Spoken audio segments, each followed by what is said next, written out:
Nesta semana, as primeiras ações penais contra os acusados de invadir e depredar as sedes dos três poderes. Para viabilizar o andamento desse processo, a presidente Rosa Weber, do Supremo Tribunal Federal, marcou sessões extras do plenário da Corte para quarta e quinta-feira.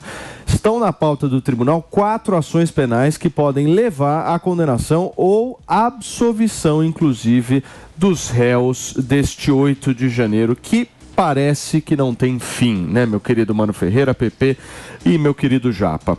Vamos só entender, são 5 crimes, exatamente, 5 crimes que esses 4 réus estão sendo investigados. Associação criminosa armada, abolição violenta do Estado Democrático, golpe de Estado, dano qualificado e deterioração do patrimônio tombado, né, o senhor. Desses crimes aqui, qual que vai dar condenação, na tua visão? Eu acho que o segundo e o terceiro, que seriam a tentativa de golpe contra o Estado Democrático e contra o governo constituído e tal.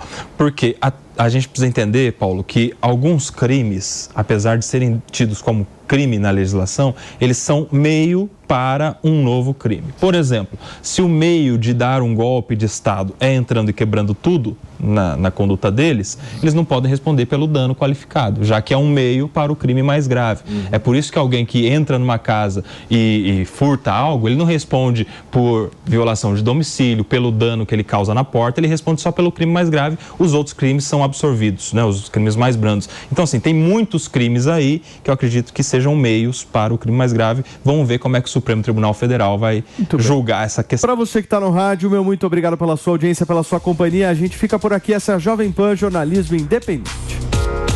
E para você que está na televisão, a gente segue por aqui, certo, Fê? E amanhã lança o iPhone 15, hein?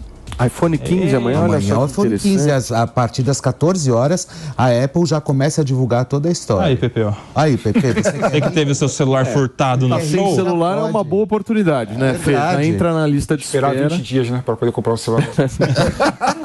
Gente, só para falar um pouquinho desse julgamento no Supremo e vocês entenderem, hoje então a abertura vai ser Alexandre de Moraes, vai fazer meio que um resumo do caso e aí ele vai ser inclusive o primeiro a votar. Logo depois vem o ministro Nunes Marques, que é o revisor, e vai apresentar alguns apontamentos, inclusive alguns defeitos possíveis aí do voto do próprio Alexandre de Moraes. A Procuradoria-Geral da República vai fazer a acusação, enquanto os advogados vão apresentar as defesas dos réus. Os casos, se a gente for analisar, gente, somados individualmente, eles podem gerar mais de 30 anos de reclusão, PP. É coisa pra caramba, hein? É muita coisa. O que chama a atenção nesse caso, na minha opinião, são 2 questões. A primeira, que é o primeiro caso que o STF vai julgar cidadão comum de forma originária, né?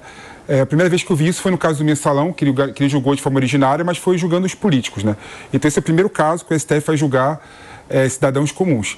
E o segundo ponto que eu queria colocar aqui, Paulinho, é que eu acho um pouco impressionante, eu não consigo entender esse crime contra o Estado Democrático de Direito. Porque quando você pensa num crime contra o Estado Democrático de Direito, você tem que imaginar que existia uma estrutura intelectual anterior que visava mudar o Estado quo, né? O poder constituído, né? E você não viu isso em nenhum momento, né? Não tem nenhuma prova que aponta que os manifestantes entraram no STF, entraram no Legislativo, no Congresso, para tirar o poder constituído e colocar uma outra organização para comandar o Brasil. Então eu acho realmente que é furada esse crime contra o Estado Democrático de Direito, e eu acho, e no contrário do Kobayashi aqui, que deve preponderar, ou deveria preponderar, somente a questão da depredação do patrimônio público. Você acha que dos 5, o único que deveria restar é justamente a deterioração do patrimônio tombado? Seria isso? Depredação. Você concorda, Manu? A gente precisa saber quais são os outros elementos que estão em jogo e que vão ser trazidos pelos ministros, porque estamos falando, por exemplo, do possível envolvimento da cúpula do governo Bolsonaro na tentativa de golpe de Estado. É preciso saber se há elementos que comprovam isso ou não, por exemplo, vindo da delação do Mauro Cid, que tem mensagens golpistas, de ter o golpista no celular dele. Hoje não existe nada. É preciso saber o que é que vai ser apresentado. Queridos, vamos tentar comprar um celular hoje pro PP e amanhã a gente volta com ele na mão, afinal de contas o PP não pode ficar sem o Zap Zap, certo, meus queridos? Muito obrigado pela audiência, pela companhia, a gente vai ficando por aqui, essa é a Jovem Pan, jornalismo independente. Tchau, Até gente. amanhã.